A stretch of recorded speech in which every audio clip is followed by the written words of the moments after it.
ancient legend, the valleys and the plateaus bounded by Piduru-Talagala in the west, Hakgala in the north, Galagamakanda below Horton Plains in the east, and Adams Peak in the south, were known as the Nandana Udyanya, the pleasure gardens of Ravana, the king of Lanka.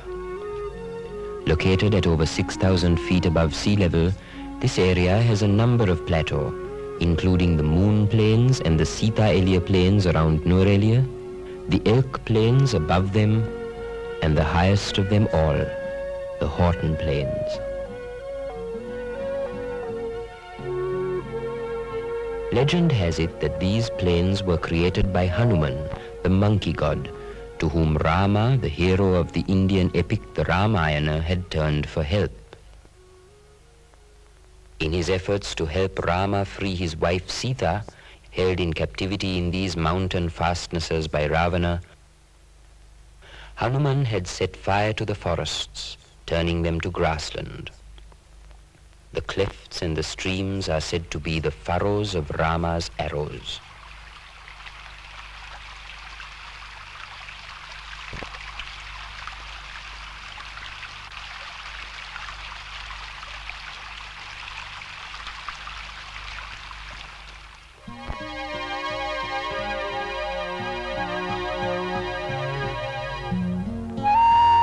Known to the Sinhalese from ancient times as Maha-Elia, or the Great Plains, the Horton Plains, at over 7,200 feet above sea level, are the highest tableland in Sri Lanka. The words of Samuel Baker, an Englishman who hunted elk and elephant in this area 150 years ago. There is a peculiar freedom in the Horton Plains, an absence from everywhere. A wildness in the thought that there is not a tame animal within many miles, not a village, nor hut, nor human being, no boundaries but mountain tops and the horizon, no paths but those trodden by the elk and elephant.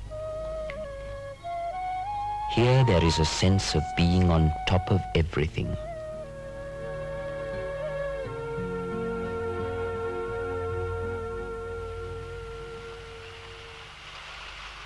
There are man-made roads today, which from time to time enlightened government agents, wildlife enthusiasts and conservationists have attempted to close or to leave in a state of disrepair to discourage frequent traffic.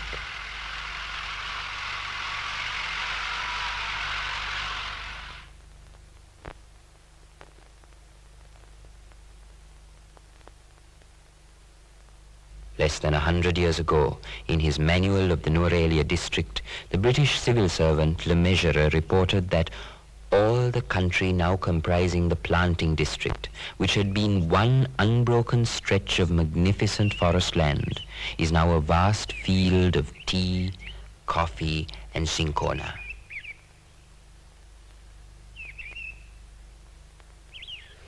As you approach Horton Plains through any of the 4 routes which have now replaced the paths trodden by the elephant and the elk, you can see the new uses to which this land has been put, sometimes with disastrous effect.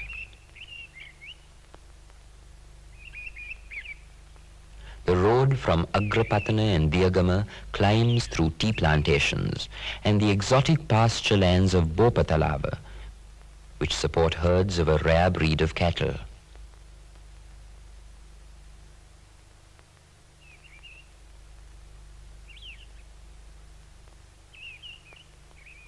The country through which one drives from Nanuaya through Ambevale is similar, but as on the road from Ohia to Horton Plains, the stretch between Ambevale, Pattipola and Horton Plains was planted with eucalyptus, cypress,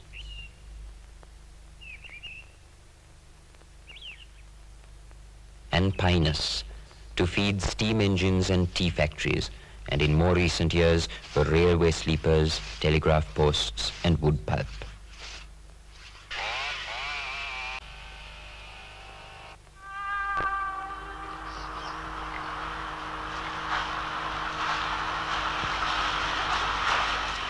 One can reach Ohia by train or by road from Ballymadder.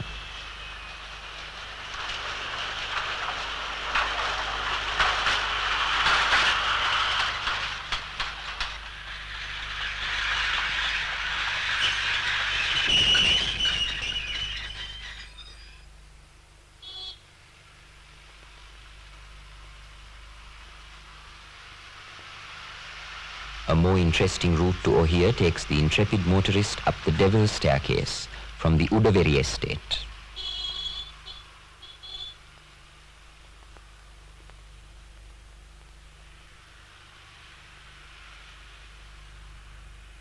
From Ohia, the road ascends 1,000 feet through hillsides covered with wild violets, forget-me-nots, and raspberry. As one emerges at the top of the climb from Ohia to Horton Plains, the road passes through a grove of kina.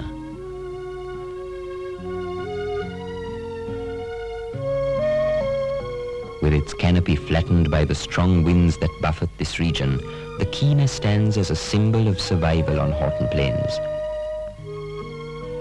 Its gnarled and twisted branches bearded with moss.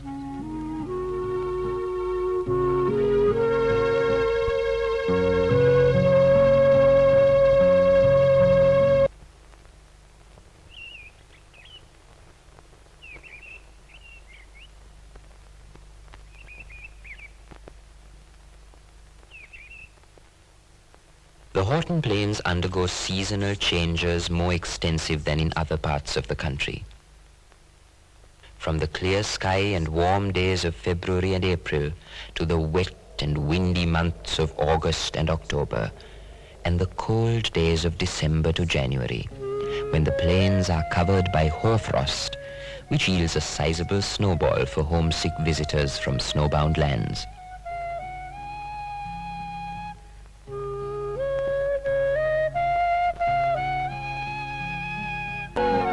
Visitors are able to pick the time of their choosing, but for the game ranger and his assistants and the bungalow keepers, the Horton Plains are their life, in season and out.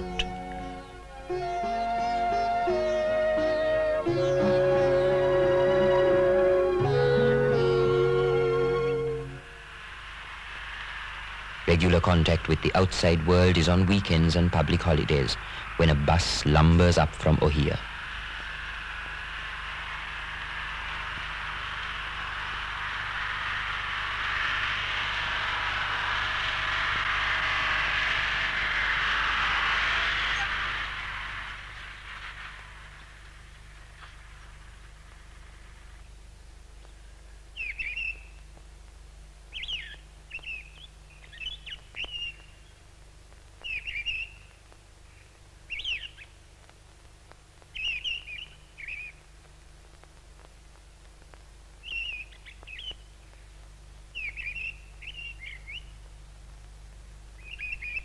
The most difficult and the most inviting route to the plains is on foot through Belihulloya. This bridle path was opened by the Sinhala chief Mahavala, the first Adiga, in 1835, to enable the colonial governor to climb down from Nuwara to visit him.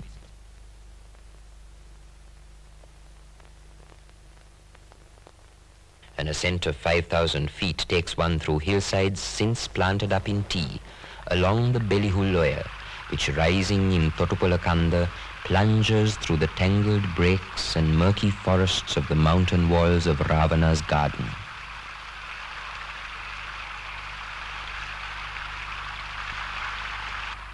On this stream are several pools and waterfalls named by or after Englishmen in colonial times.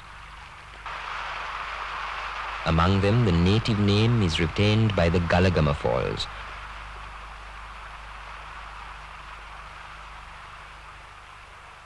where the stream plunges to a beautiful tract of paddy fields. Above it are the Baker's Falls,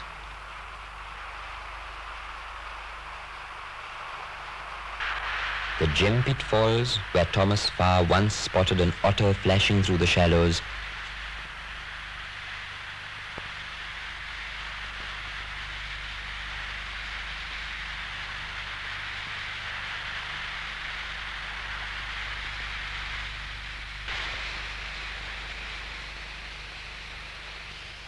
and the Slab Rock Falls, divided transversely into two, where the Samba often made his final stand against the retriever, the pointer, the hound, and the hunter's knife in years gone by.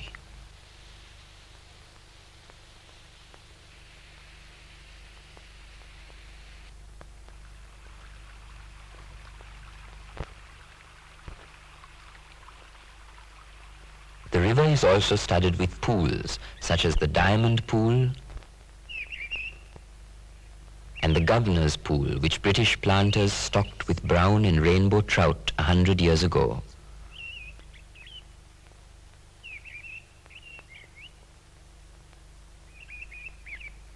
Fishing continues in season by license from the Director of Wildlife Conservation.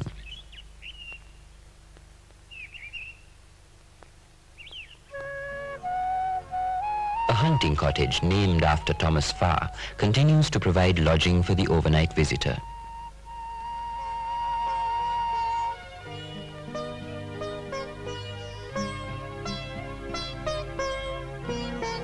Although it now has a generator, it still uses a firewood stove and a coal stove.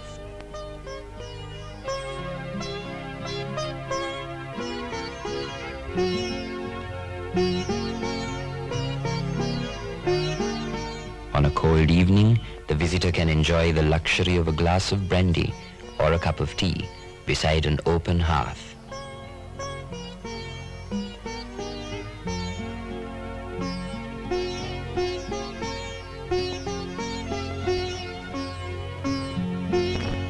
Two miles away is the Anderson Lodge, built by a British planter up in Horton Plains, although the bulk of his estate lay some 2,000 feet below. This is a convenient location for observing the bear monkey, which Major Forbes observed as a species of a very large monkey of a dark color, which, when resting on all 4 feet, looked like a Ceylon bear. A shy creature, the bear monkey is wary of photographers.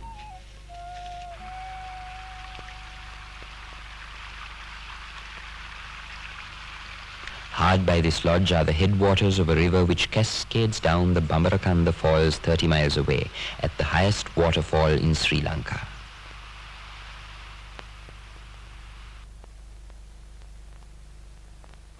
Totupolakanda, the third highest mountain in the country, lies off the road from Pattipola and provides a convenient hike.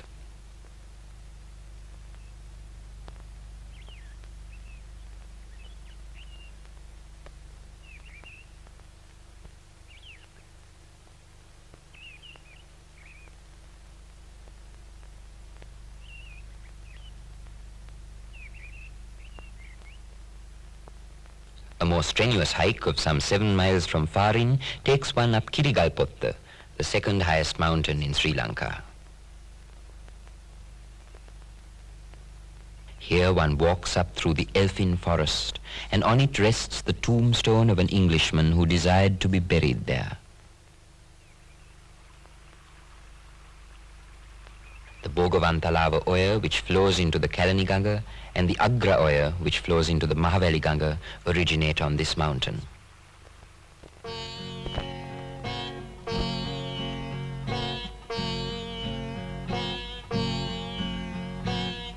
For the casual visitor, a walk towards World's End is a must.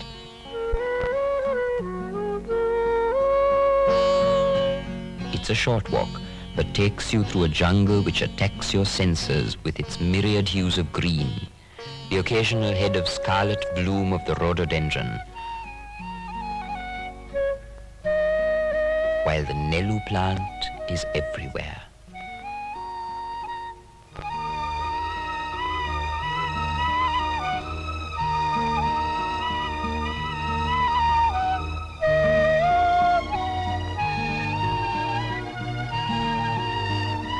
From where the land falls 5,000 feet in a sheer precipice.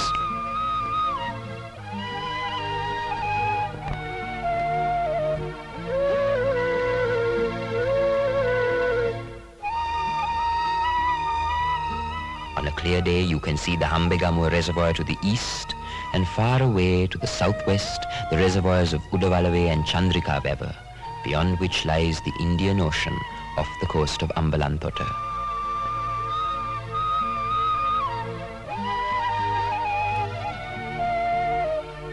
The Nelu flower smells of honey and attracts swarms of bees, and once it flowers, it dies and gives birth to a new plant in its place.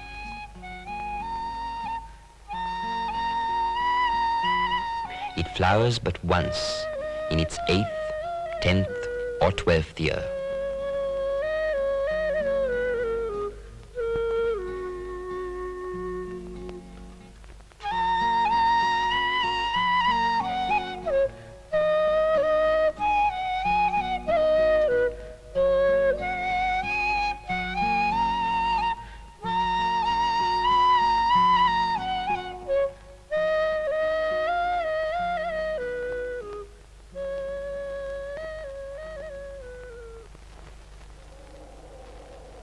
Nearby, the trees are covered by the lichen known as old man's beard.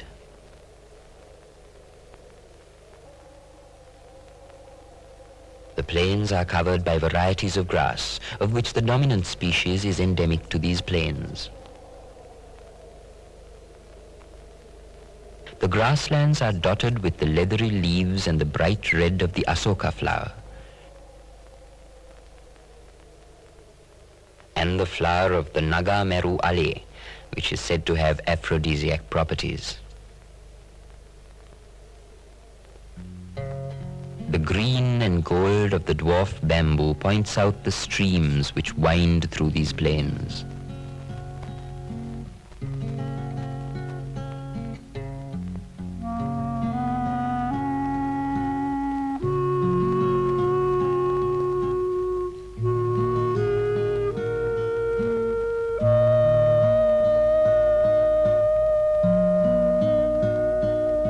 In these vast jungle solitudes, on every twig, round every tree, the stilly damp of ages has twined a mossy vesture. From its slender filaments on the young shoots, slight texture on the smaller branches,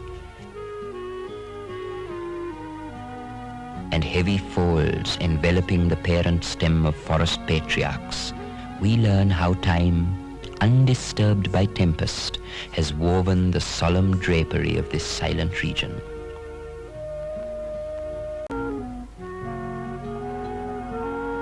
Here you might see in season the stag getting ready to shed their velvet. The bright green edges of the grass in the plains show recent and continuous grazing by the sambar. By the edge of the forest, the leopard awaits its prey.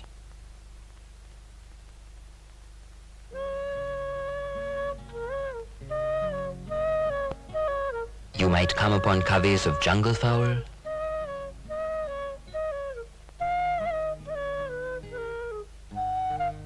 snipe, and if you are lucky, the hawk eagle, now greatly diminished in numbers.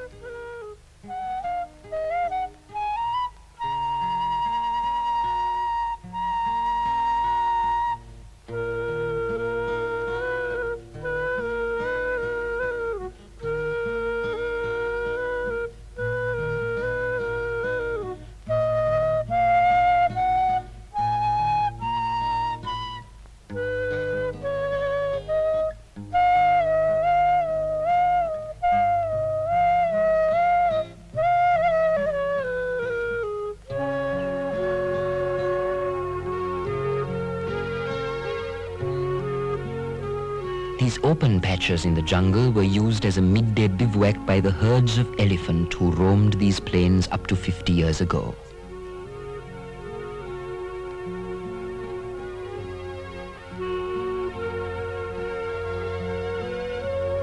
Extensively slaughtered by British sportsmen, the elephant still exists, not too far away in the wilderness of Adams Peak. As recently as 30 years ago, it was hoped that they would go back to Horton Plains and re-establish their presence there.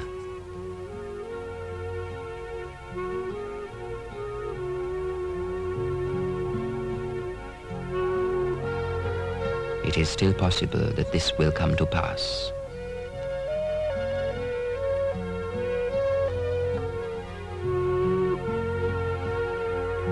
For the young and the young at heart, hiking in Horton Plains provides an unique experience, and only those handicapped by a vile liver or a guilty conscience would fail to enjoy its delights.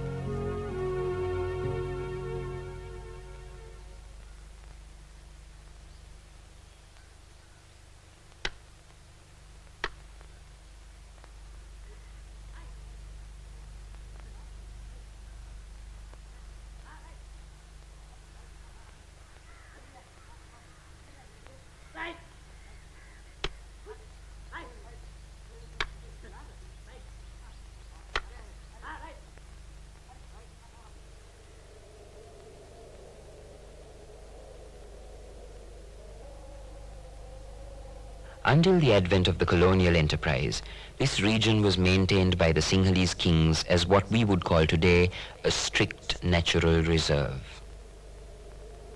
The Sinhalese who lived in the valleys below respected it as a tahanangkale, or a reserved forest.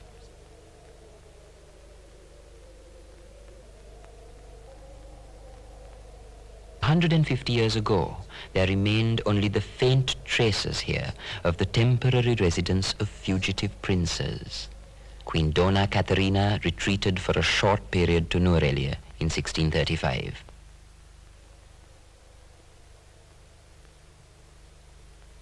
But the forest was not cleared, and its riches were enjoyed via the clear streams that were used for irrigation 100 miles away.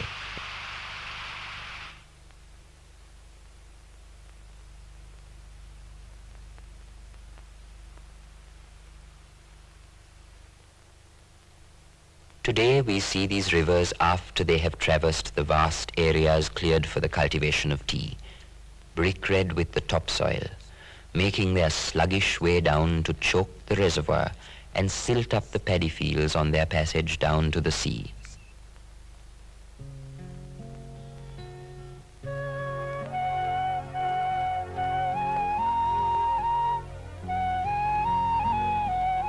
But up in Horton Plains, the jungle is still undisturbed.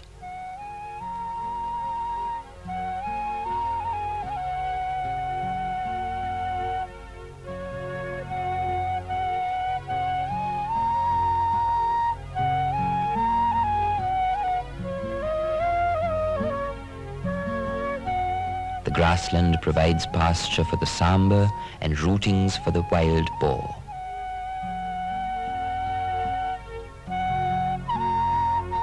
The old man's beard spreads its tentacles, and the streams run clear.